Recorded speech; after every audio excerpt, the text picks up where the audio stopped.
What's up everyone, welcome to this POV review by AutoTopNL. My name is Max and today we are taking a quick look at this Mercedes-AMG CLA 45 shooting brake, and I will do a quick walk around and then we'll take it to the Autobahn, which is over there, and I will tell you the things I love about this car and why I think this is the one to have in this sort of A45 AMG lineup. So let's take a look around the car, and it has had a little bit of a facelift recently, so that includes new front bumpers with those black details around the air ducts, and a new front lip over there with those vertical bars underneath, a new grille.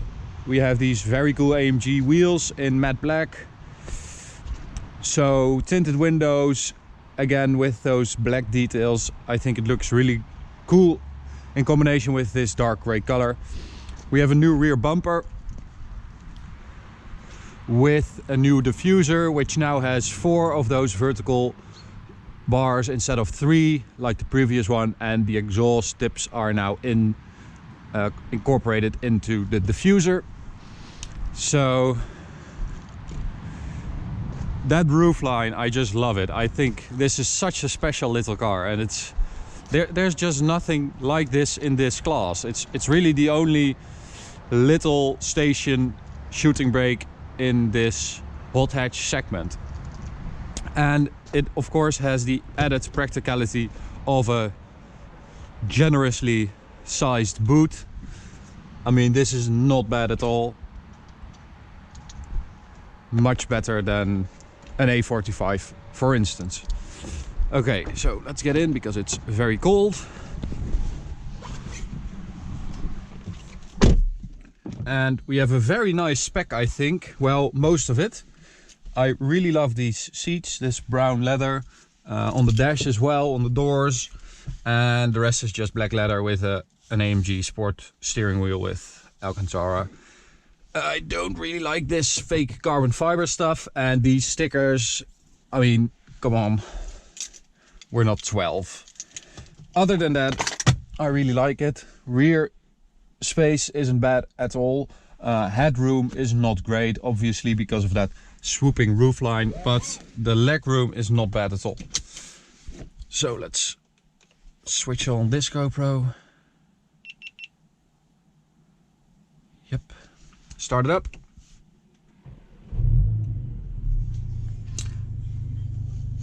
And let's put it in Sport Plus.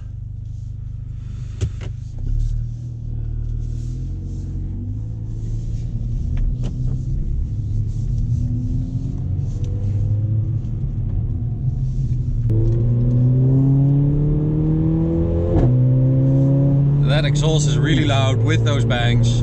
You know, you've seen it before. If you want more information on the A45 or the GLA 45, click up here. We'll link those videos up there. This is mainly about the shooting brake, as I said, and why this is the one to have, in my opinion. So we have 381 horsepower and 475 Newton meters of torque from that 2-liter 4-cylinder engine with a turbo the size of a Big Mac, well, a couple of Big Macs really. And you know, they've pushed it again with that new model from 360 to 381 horsepower, but then Audi came out with the 400 horsepower RS3 again, so we'll have to wait and see what Mercedes-AMG does with the new one, and if they can extract even more power from this engine, or that they are just coming out with something entirely new. Okay, so let's start with one of the reasons why I think this is the one to have, the CLA 45 shooting brake. And this goes for the CLA Coupe and the GLA as well.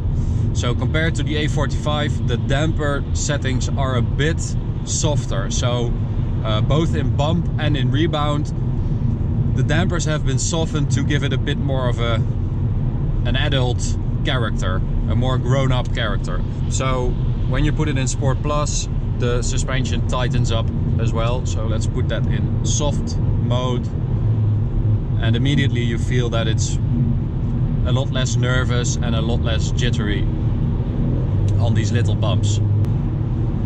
So that's the first reason I think you should get the shooting brake if you can, because they're not available around the world in every country. So I think in the United States you can't get the shooting brake, but you can get the coupe. So the second reason I think you should get this one, the looks. I mean, this car just looks so cool. It's unique, there's nothing like it. It's just an A-class with some style from the CLS, which I think is a gorgeous car as well. And you just can't get anything like this at the competition. You can't get an estate car in this class or a shooting brake. So yeah, thumbs up to Mercedes for building this car. It's super cool.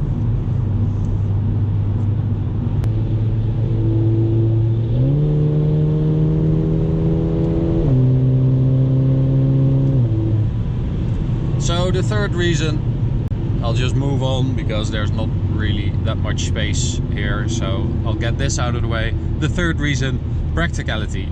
This is the most practical car out of the four. So the A45, the CLA 45, this one and the GLA. Of course the GLA is a bit bigger, higher, but I think this has more boot space.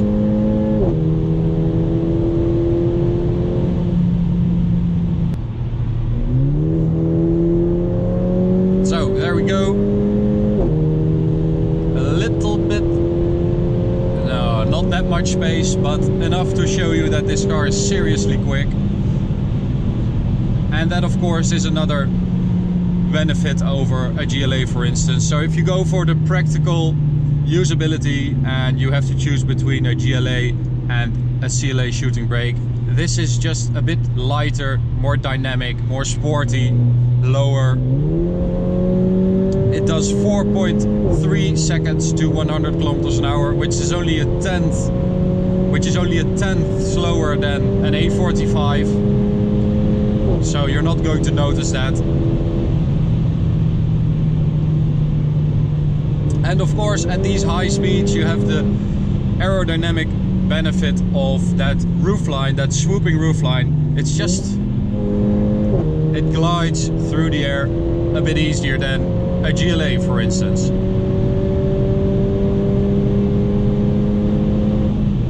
Man, it sounds good. That exhaust is quite loud.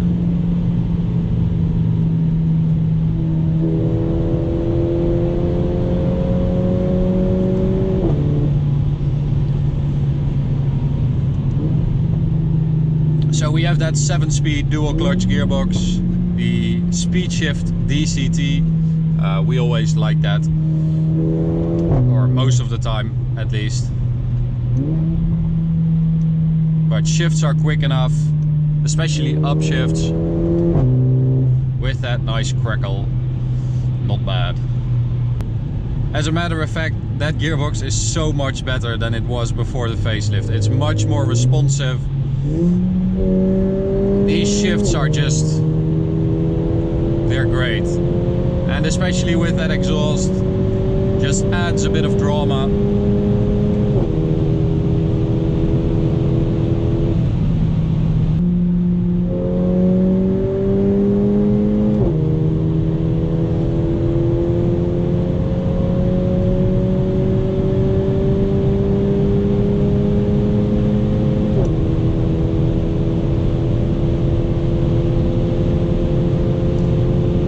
It does need a little space to get to its top speed of 250 kilometers an hour.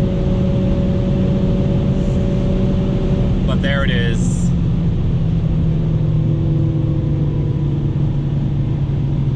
But still really impressive for a 2-liter 4-cylinder. I mean, this engine is just insane. So let's turn around here. It's a bit damp, as you can see, but you know, we have that 4MATIC all-wheel drive system, so no problem there.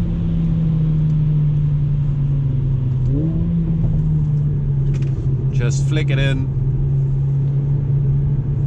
The nose will go first because in essence this is still a front wheel drive platform, so they just add the rear wheel drive, but it's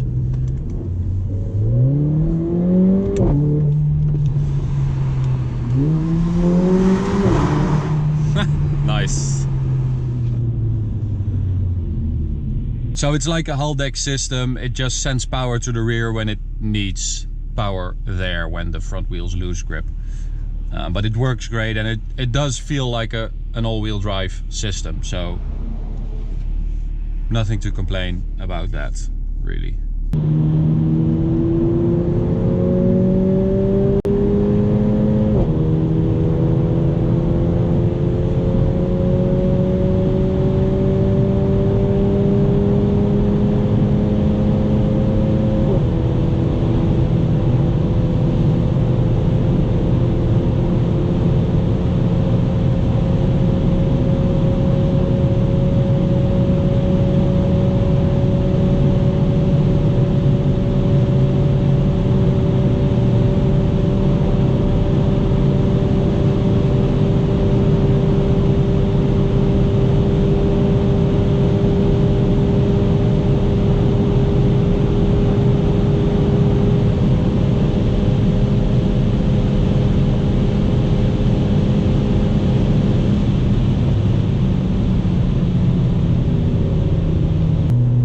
Okay, so that was 270 actually. I didn't really expect that big of a gap here, but so apparently we have the AMG driver's package. We didn't have any specs for this car, and Mercedes didn't have them either, so that is a nice surprise. And it actually pulls quite nicely from 250 to 270, I have to say.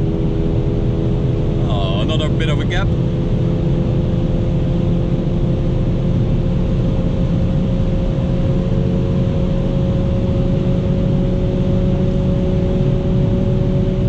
This is why this is the car to have. You have a big boot, it looks cool, it's fast, it sounds good. You know, it's so much more special than an A45, for instance, which is just a pumped up hatchback. Although if you get the AMG performance stuff with the spoiler and the winglets, and it does look very special. But as a body type, as a body style, this is the coolest one. This is the coolest 45 AMG you can have, and well, I hope I have convinced you of that today. In addition, you can check out the review for the BMW M2 right here, and you can also check out this video of the Audi RS3. And stay tuned, because I will ask Martijn to make a video of this versus the GLA 45 versus an A45, to see if this swoopy, sleek body style actually makes any difference. So stay tuned. Thanks guys. You can subscribe by clicking on the little icon in the bottom right corner. And follow us on social media, just search for AutoTopNL. See you at the next one. Bye.